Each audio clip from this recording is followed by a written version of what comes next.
on the 27th of June 1976.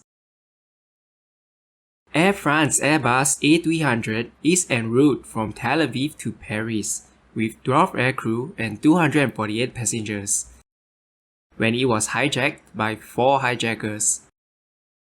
2 of them were from the Popular Front for the Liberation of Palestine, while the other 2 were from the German Revolutionary Cells.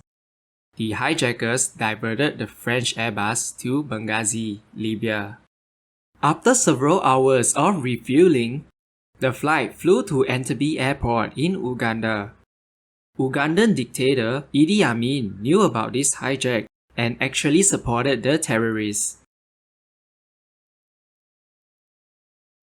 Upon arrival at Entebbe, the terrorists were joined by the Ugandan military, and with their help, the hostages were moved from the aircraft to the airport building. They wanted a ransom of $5 million and the release of 53 Palestinian militants from Israel and 4 other countries. If their demands are not met by 1st of July, they will start killing hostages. Subsequently, the hostages were separated into Israelis and non-Israelis. Back in Israel, Israeli Prime Minister Yitzhak Rabin contacted the US President to deliver a message to the Egyptian government asking for their help with negotiation. Despite Egypt's effort to get the Palestinian Liberation Organization to help with negotiation, the hijackers refused to meet Yasser Arafat's political aid. Meanwhile, the Israeli cabinet were having a debate on whether to give in to the hijackers' demands. Over the next 2 days, 148 non-Israeli hostages were released and flown to Paris. With negotiations failing, Israel decided that the only remaining option is to conduct a hostage rescue operation. On the 1st July deadline, Israel negotiated with the hijackers to extend the deadline to 4th of July. This deadline extension would be crucial for the hostage rescue operation. The initial plan was to have naval commandos airdropped into Lake Victoria, followed by a maritime infiltration using rubber boats to Entebbe Airport. However, this plan was dismissed after finding out that the lake was inhabited by crocodiles. Some challenges faced by the Israelis included not having sufficient intelligence on the airport's layout, the hostages' exact location, and so on. Then, there is also the logistical difficulty, as Israeli aircraft would need to refuel given that Uganda is pretty far away from Israel. East African nations would not allow Israeli aircraft to land within their borders for the fear of angering Ugandan president. Israel also needed to prepare for possible military response from Uganda. Fortunately for Israel, the Israeli government obtained permission from Kenya for Israeli aircraft to enter their airspace and refuel at present-day Jomo Kenyatta International Airport. Kenyan Minister of Agriculture Bruce Mackenzie also persuaded Kenyan president to allow Mossad, Israel's external intelligence agency, to collect intelligence across the border from Kenya.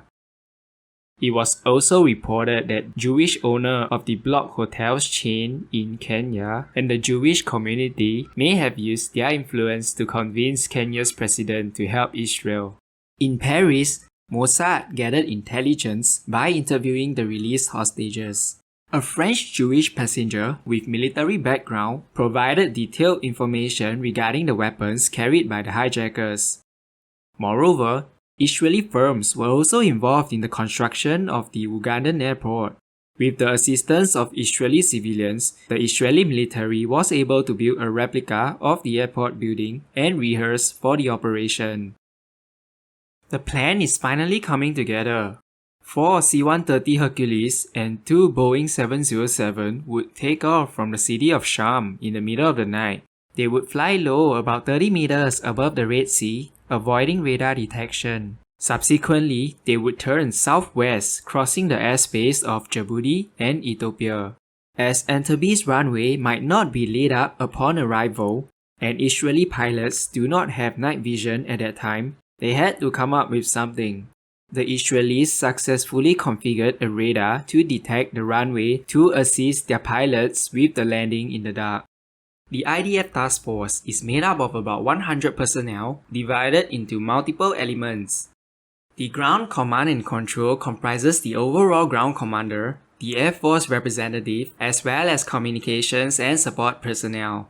The assault force, made up of 29 Sayeret Matkal commandos, is the primary element tasked with the hostage rescue. The securing force, being the largest, is composed of 3 elements. The paratroopers element is responsible for securing the landing zone and protecting Israeli aircraft while they are refueling. The Golani element has a similar responsibility and also acts as a reserve force.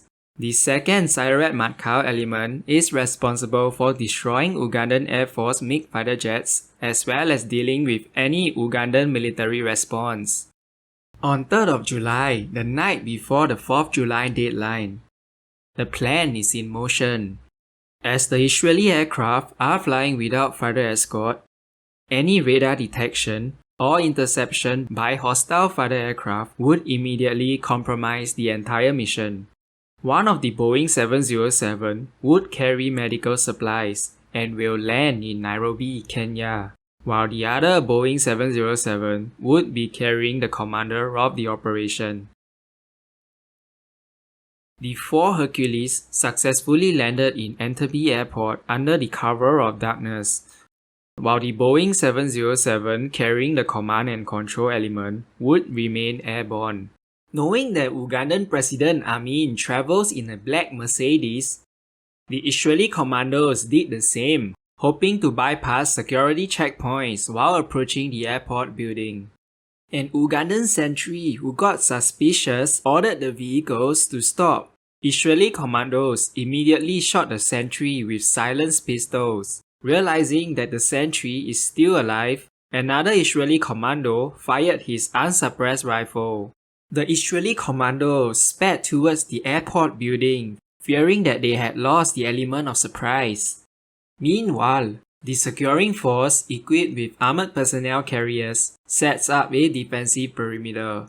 The second Sayeret Matkal element proceeded to destroy a squadron of Ugandan MiG fighter jets with their APCs. The hostage rescue lasted about 30 minutes, and Israeli commandos successfully eliminated the hijackers. Outside, Israeli forces find themselves engaged with the Ugandan military. An Ugandan soldier fired his RPG, killing the Israeli unit leader Yonatan Netanyahu and wounding 5 Israeli soldiers. Within 53 minutes, 102 rescued hostages were loaded onto the aircraft. Israeli forces left Entebbe for Kenya, linking up with the Boeing 707 carrying medical supplies, which began treating the wounded on their way back to Israel. Unfortunately, 3 hostages were caught in the crossfire. 7 terrorists, 45 Ugandan soldiers, and 11 Ugandan MiG fighter jets were lost to the Israeli forces. Naturally, Ugandan President Amin was furious and threatened military action against Kenya. US aircraft carrier USS Ranger and her escorts would then be deployed off the Kenyan coast in response to Uganda's threats. Subsequently, President Amin ordered the execution of one of the hostages who was left behind, a 74-year-old woman who was taken to an Ugandan hospital after choking on a chicken bone. Nurses and doctors who tried stopping the Ugandan army would also be executed. Amin also ordered the killings of hundreds of Kenyans living in Uganda, leading to 3,000 Kenyans fleeing Uganda as refugees.